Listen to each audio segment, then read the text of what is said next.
है बड़ी खबर इस वक्त ईरान का अमेरिकी एयरक्राफ्ट कैरियर पर हमले का दावा है। यूएसएस अब्राहम लिंकन पर मिसाइल से हमने किया, यह ईरानी सेना की ओर से दावा किया गया। कोस्टल एंटी शिप मिसाइल से हमला किया। ईरानी सेना की ओर से कहा जा रहा है कि हमने अब्राहम लिंकन को टारगेट किया है। ये बड़ी कामयाबी के तौर पर ईरानी सेना इसको देख रही है, लेकिन आपको याद होगा इससे पहले भी ईरान की ओर से इस तरीके के दावों की खबरें आई थी, जिनका खंडन अमेरिका की ओर से किया गया था।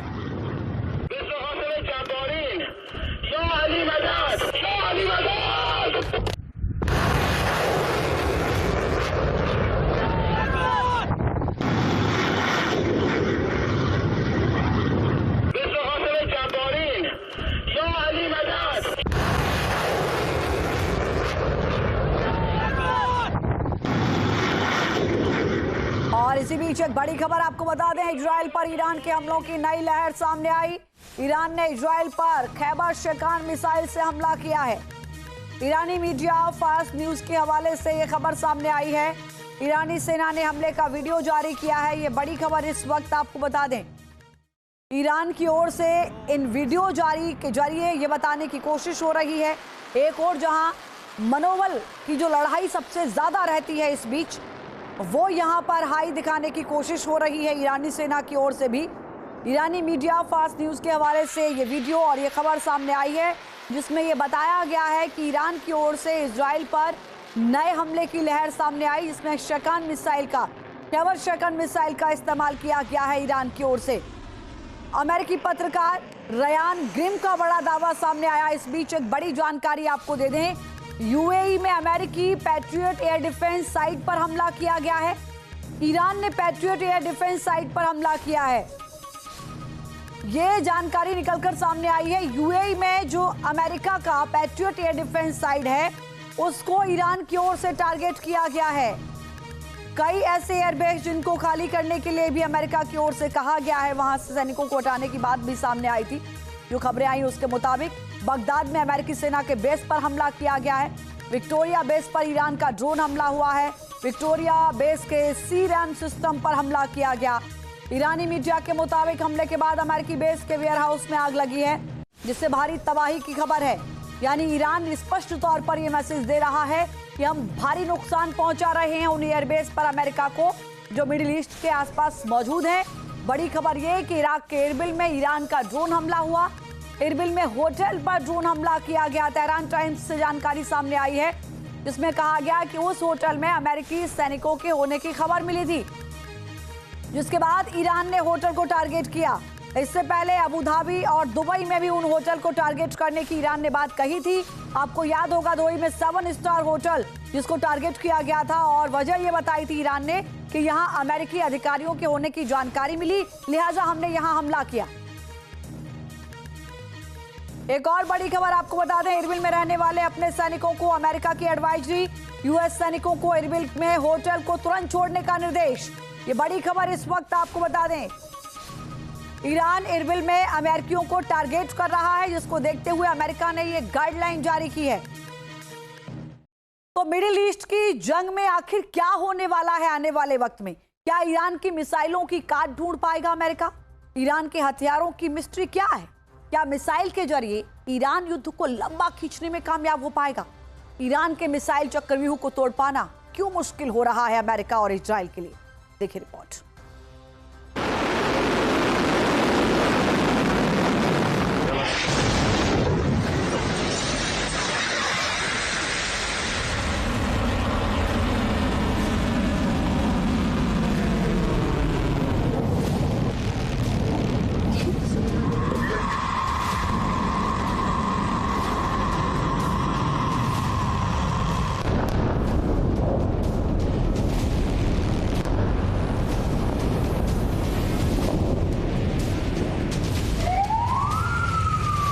मिडिल ईस्ट में जंग की असली पिक्चर दिखने लगी है। ईरान की तरफ से अपनी ताकतवर मिसाइलों के जरिए वार शुरू कर दिया गया है।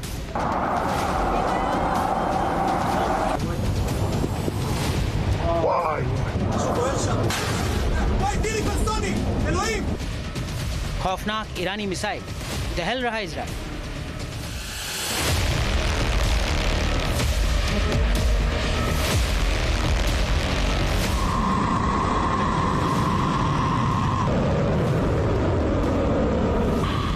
ईरान के IRGC ने ऑपरेशन ट्रू प्रॉमिस 4 के अगले चरण में खुर्रम शहर 4 मिसाइलें दागी।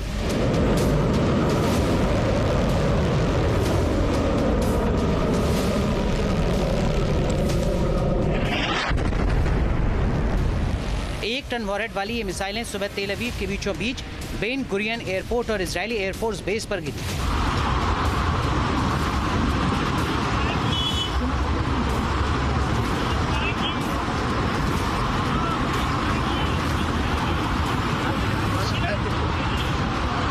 ये मिसाइल इजराइल की 7 परतों वाली एयर डिफेंस सिस्टम को पार करके पहुंची।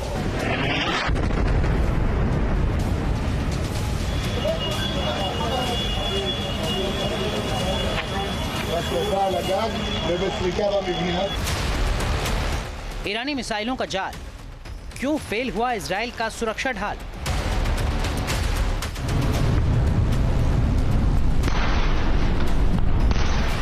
इजराइल पर ईरानी मिसाइल खुर्रम शहर 4 के हमले की ये तस्वीरें हैं। आसमान में मल्टीपल वॉरहेड की झलक देखने को मिल रही है।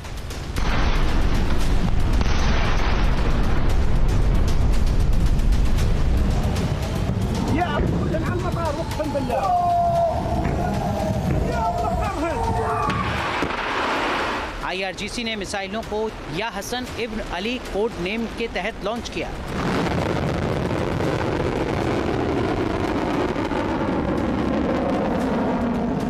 ये मिसाइलें हमले वाले ड्रोन के साथ आगे बढ़ीं और इजराइल की 7 परतों वाली एयर डिफेंस को चकमा देकर पहुंची।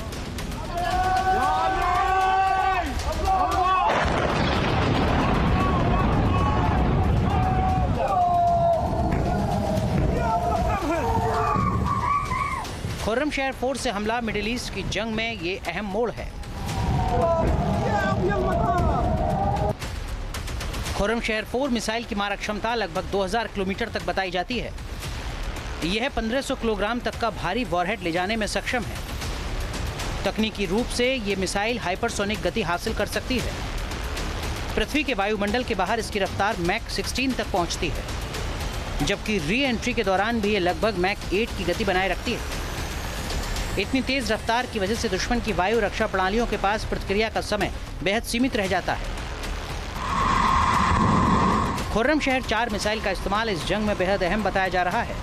अल्लाहु अकबर, अल्लाहु अकबर, अल्लाहु अकबर।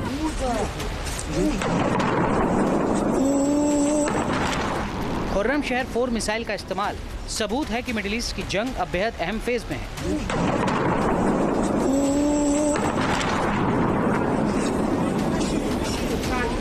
ये मिसाइलें प्रतीक हैं ईरान की ताकत की। इन्हीं मिसाइलों के दम पर ईरान की सेना इजराइल और अमेरिका को चुनौती दे रही है। ईरान साफ कर चुका है कि अब सीज फायर का सवाल ही पैदा नहीं होता।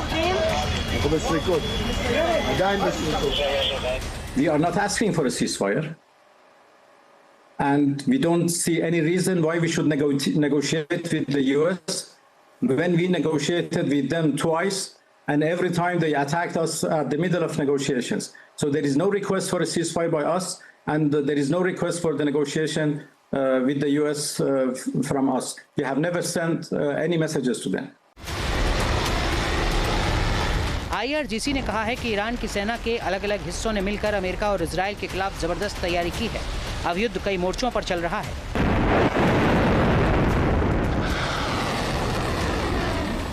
ईरान का दावा है कि ये हमले इजराइल और अमेरिका की हवाई रक्षा को पूरी तरह चकमा दे रहे हैं।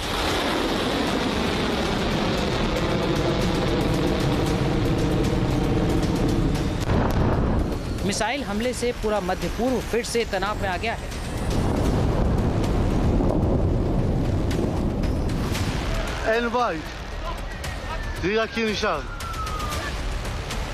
एक अनुमान के मुताबिक ईरान ने अब तक 2000 से ज्यादा ड्रोन और 600 से ज्यादा मिसाइलों से वार किया है। 60% एसेट का इस्तेमाल मिडिल ईस्ट में अमेरिकी ठिकानों पर हमले के लिए किया गया है। 40% इजराइल पर अटैक के लिए हुआ है। इस जंग में ईरान ने जिन अलग अलग मिसाइलों का इस्तेमाल किया है, उसने हर किसी को हैरान किया है। ईरान के हमले संकेत दे रहे हैं कि ये लड़ाई लंबी चलने वाली है।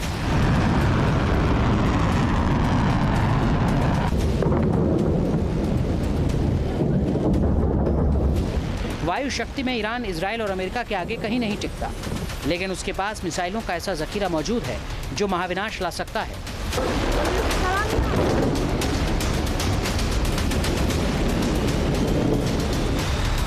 सवाल है कि मिसाइलों के दम पर ईरान कब तक इजराइल और अमेरिका से लोहा ले सकता है। ईरानी मिसाइलों का स्टॉक कितना बड़ा है? क्या वो बहुत लंबी लड़ाई लड़ने की स्थिति में है? ईरान के ऊपर दबाव ज्यादा है। ईरान के पास जो मिसाइलें हैं, भले वो एक लार्ज नंबर में है, लेकिन उनको भी कभी ना कभी खत्म होना है। और उसके ऊपर जिस तरह से एयर स्ट्राइक और मिसाइल अटैक्स उन इलाकों पर किए जा रहे हैं जहां पर ये लॉन्चिंग पैड्स हैं, जहां पर इनको स्टोर किया गया है, उन इलाकों में कोशिश करी जा रही है अमेरिका के द्वारा, इसराइल के द्वारा कि जो मिसाइलें हैं भी उनका इस्तेमाल ईरान ना कर पाए। तो इस चुनौती को देखते हुए ईरान एक दबाव जरूर महसूस कर रहा है, लेकिन उसके बावजूद ईरान ने अपनी टैक्टिक्स चेंज करी। जिस तरह से उसने मिडिल ईस्ट में सिर्फ इजराइल ही नहीं बल्कि दूसरे देशों के ऊपर भी अटैक किया है, तमाम अमेरिकन का सैन्य अड्डों पर अटैक किया है। इस पूरे युद्ध को उसने एक नया मोड़ देने की कोशिश करी थी, सिर्फ इस वजह से कि जितना युद्ध फैलेगा अमेरिका हो सकता है एक दबाव में आए और अपने हाथ पीछे खींच ले। बड़ा मुद्दा ये भी कि क्या जंग में ईरान को रूस, चीन और उत्तर कोरिया जैसे देशों की मदद मिल रही है? ऐसे हालात में ईरान अपने मिसाइल का प्रोडक्शन कब तक जारी रख सकता है? Team news nation. आपके मोबाइल पर तुरंत आएगी ब्रेकिंग न्यूज। स्क्रीन पर सबसे पहले दिखेगी बड़ी खबर। देश दुनिया की हर खबर एक जगह। अब आपके मोबाइल पर तुरंत फटाफट इंस्टॉल कीजिए न्यूज़ नेशन ऐप और रखिए खुद को अपडेट।